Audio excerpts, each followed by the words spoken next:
Hi friends, ఈరోజు మళ్ళీ మీకోసం ఇంకో వీడియోతో వచ్చేసాను. అదేంటంటే కోడిగుడ్డు పచ్చి రొయ్యల పులుసు అనమాట. నా స్టైల్లో చేశాను, చాలా బాగుంటుంది. ఈ విధంగా ట్రై చేయండి. 3 మీడియం సైజు ఉల్లిపాయలు, 4 టొమాటోస్, 5 పచ్చిమిర్చి తీసుకున్నాను. మీడియం సైజు ఉల్లిపాయలు, టొమాటోస్ చూస్తున్నారు కదా క్వాంటిటీస్. 1/2 కేజీ రొయ్యలు అనమాట. చింతపండు చిన్న నిమ్మకాయ సైజు అంత నానబెట్టుకున్నాను. ఇంకా రొయ్యల్ని ముందుగా ఉడికించి, అదిగోండి చింతపండు కొద్దిగా చిన్న నిమ్మకాయ సైజ్ అంత ఉంటుంది. గుడ్లు ఉడికించుకుంటున్నాను పక్కన. రొయ్యల్ని ఉప్పు పసుపు వేసి ముందుగా 3 స్పూన్స్ అంత ఆయిల్ వేసుకొని చక్కగా ఉడికించి పక్కన పెట్టేసుకున్నాను. ఇంకా అదే ఆయిల్లో ఇప్పుడు కర్రీ కోసం ఇంకొక 2 స్పూన్స్ యాడ్ చేశాను. మొత్తం 5 స్పూన్స్ ఉంటుంది, పెద్ద స్పూన్ తోటే. ఓకేనా. ఇంకా కట్ చేసి పెట్టుకున్న ఉల్లిపాయలని హై ఫ్లేమ్లోనే చక్కగా గోల్డెన్ బ్రౌన్ కలర్ వచ్చేంతసేపు ఫ్రై చేసేసుకుందాము. అవి బాగా ఫ్రై అయిన తర్వాత మనం కట్ చేసి పెట్టుకున్న టొమాటోస్ని కూడా వేసేసుకుందాము. ఇంకా అల్లం వెల్లుల్లి పేస్ట్ ఫ్రెష్గా పట్టి పెట్టుకోండి, బాగుంటుంది. జీలకర్ర ఒక 1 స్పూన్ అంత వేసుకున్నాను. ఇంకా నేను ఏ కర్రీలో అయినా జీలకర్ర వేసుకుంటాను, టేస్ట్ ఎన్హాన్స్ అవుతుంది, మన పొట్టకు కూడా మంచిదని చెప్పి. ఇంకా ఉల్లిపాయలు చూడండి గోల్డెన్ బ్రౌన్ కలర్ వచ్చేసాయి.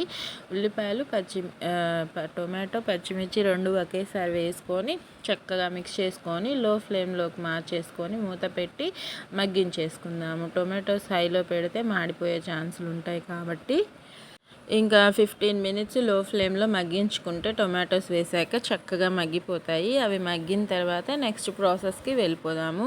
హైలో పెడితే మాడిపోయే ఛాన్సులు ఉంటాయి కాబట్టి. ఓకేనా. ఇదిగోండి 15 మినిట్స్కి ఇలా ఉంది కర్రీ టెక్స్చరు. ఇంకా ఈ టైంలో అడుగు మాడిపోయిందని ఫీల్ అవ్వకండి, రొయ్యలు వేపాము కదా అందుకే అలా అయ్యింది. నేను కర్రీ ఫ్లేవర్ పోకూడదని చెప్పి దాంట్లోనే చేసుకుంటున్నాను. మీకు అలా నచ్చకపోతే పాన్ మార్చుకొని కర్రీ చేసుకోండి, ఇబ్బంది లేదు. అల్లం వెల్లుల్లి పేస్ట్ ఫ్రెష్గా పట్టుకుండి అప్పటికప్పుడు టేస్ట్ బాగుంటుంది. ఒక 1 స్పూన్ దాకా వేసుకున్నాను నార్మల్గానే. ఇంకా వేసుకొని చక్కగా పచ్చివాసన పోయేంతసేపు ఫ్రై చేసుకుందాము. దాంతోపాటు కారం కూడా వేసుకుంటున్నాను. కారం మీ స్పైసీని బట్టి వేసుకొని చేసుకోండి. ఉప్పు తగినంత వేసుకోండి. మనం వేసిన ఉప్పు కారాలు పసుపు ఇవి ఫ్రై అవ్వాలి కదా, తగినంత ఉప్పు కూడా వేసుకొని పసుపు ఒక 1/2 స్పూన్ దాకా వేసుకున్నాను. మొత్తం ఫ్రై చేసుకోవాలి, లో టు మీడియంలోకి మార్చుకుంటూ. ఇవి ఉప్పు కారాలు ఫ్రై అయితే సరిపోతుంది. చింతపండు పులుసు తీసి పెట్టుకున్నాను, చెప్పాను కదా చిన్న నిమ్మకాయ సైజ్ అంత చింతపండు. ఆ చింతపండు పులుసుని ఈ టైంలో వేసేసుకుందాము. ఇంకా ఇవి ఫ్రై అయిన వెంటనే చింతపండు పులుసు కూడా పోసుకొని దాంతోపాటు ఇంకొద్దిగా వాటర్ కూడా యాడ్ చేసుకుంటున్నాను.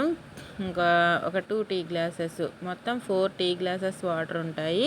అవి యాడ్ చేసుకొని దాంతోపాటు మనం ఫ్రై చేసి పెట్టుకున్న రొయ్యల్ని కూడా ఈ టైంలో వేసేసుకొని ఈ పులుసులో మనకి చక్కగా ఉడికిపోతాయి. మీడియం ఫ్లేమ్లోకి మార్చేసుకొని ఇంకా చక్కగా కర్రీ దగ్గర పడేంతసేపు ఉడికించుకొని ఎగ్స్ ఈలోపు బాయిల్ చేసేసుకొని పొట్టు తీసి పెట్టుకున్నాను పక్కన. ఇవి కర్రీ దగ్గర పడిన తర్వాత ఆ ఎగ్స్ వేసుకొని ఇంకా చక్కగా కర్రీని ఈ టైంలో నేను గరం మసాలా, ధనియాలు, జీలకర్ర మొత్తం కలిపి పౌడర్ చేసి పెట్టుకున్న పౌడరు. ఓకేనా. ఇంకా పౌడర్ కూడా వేసుకొని దాంతోపాటు ఎగ్స్ కూడా వేసుకుంటున్నాను. కొద్దిగా వాటరీగా ఉన్నప్పుడే వేసుకోండి. మనకి ఆ వేసిన మసాలా ఫ్లేవర్స్, రొయ్యల ఫ్లేవరు, పులుసు అదంతా ఎగ్స్ కూడా పట్టాలి కాబట్టి ఇలా వాటరీగా ఉన్నప్పుడే వేసుకుంటున్నాను. మీడియం ఫ్లేమ్లో ఉడికించుకోండి కర్రీ దగ్గర పడేంతసేపు, టేస్ట్ బాగుంటుంది. ఓకేనా.